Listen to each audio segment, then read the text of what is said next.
Enseignante poignardée à Saint-Jean-de-Luz, le suspect a mis en avant une petite voix qui l'incite à faire le mal.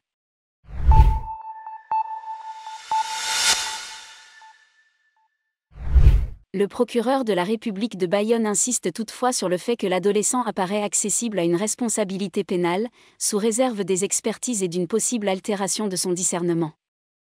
Au regard de la préparation des faits, le parquet ouvrira vendredi une information judiciaire du chef de meurtre avec préméditation, a annoncé ce jeudi le procureur de la République de Bayonne, Jérôme Bourrier, après la mort d'une enseignante poignardée par un élève dans sa classe, mercredi à Saint-Jean-de-Luz. De nombreuses auditions des élèves, de l'environnement familial du mis en cause ont été réalisées, et avec l'autopsie, cela permet d'avoir une vision assez claire et objective du déroulement des faits. Mercredi à 9h45 durant un cours d'espagnol, l'enseignante se trouvait à un tableau, debout, lorsque cet élève s'est levé. Il s'est saisi d'un rouleau de sopalin, s'est approché de la porte de la classe qu'il a verrouillée, s'est dirigé vers la professeure, a sorti du sopalin un couteau de cuisine avec une lame de 18 cm, et a porté un coup au niveau de la poitrine, en levant sa main droite au niveau de la tête. Un geste décrit comme rapide, fluide, sans hésitation. Il est resté debout comme sidéré, et les élèves ont pris la fuite.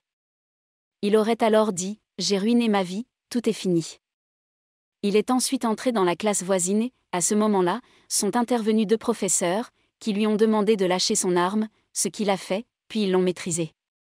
Il aurait alors dit « J'ai ruiné ma vie, tout est fini », en faisant état que quelqu'un aurait pris possession de son corps. Un seul coup a été porté, entraînant la section de l'aorte et atteignant le poumon droit. Un coup, viol, nécessairement fatal, de sorte que les secours qui ont été portés ne pouvaient pas permettre de sauver la victime. L'arme provenait du domicile du père du mis en cause, et aurait été mise dans le sac de l'adolescent la veille. Il admet une forme d'animosité à l'égard de cette professeure. Ce qui interpelle, a souligné le magistrat, ce sont les motivations d'un tel acte, la prévisibilité et la personnalité du suspect. Les auditions continuent de se dérouler mais durant sa garde à vue il a mis en avant une petite voix qui lui parle, un être égoïste, manipulateur, égocentrique, qui l'incite à faire le mal et qui lui aurait suggéré, la veille, de commettre un assassinat. On sait aussi qu'il avait été affecté par une dispute la veille avec un camarade. Sur ce plan, il a eu des propos fluctuants avec le psychiatre qu'il a entendu. Il admet aussi une forme d'animosité à l'égard de cette professeure, dans une matière où il n'était pas bon, contrairement aux autres matières.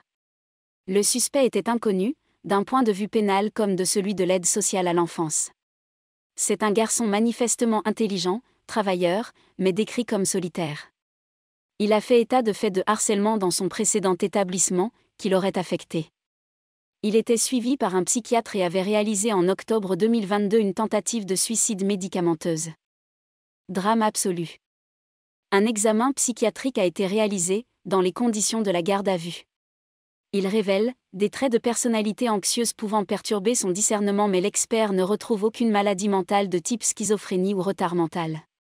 Cela signifie que cet adolescent apparaît accessible à une responsabilité pénale sous réserve des expertises et d'une possible altération de son discernement.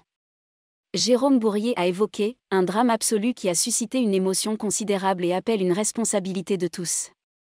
Il a souligné que la victime était un professeur extrêmement investi dans son établissement, unanimement apprécié de ses collègues, de ses élèves.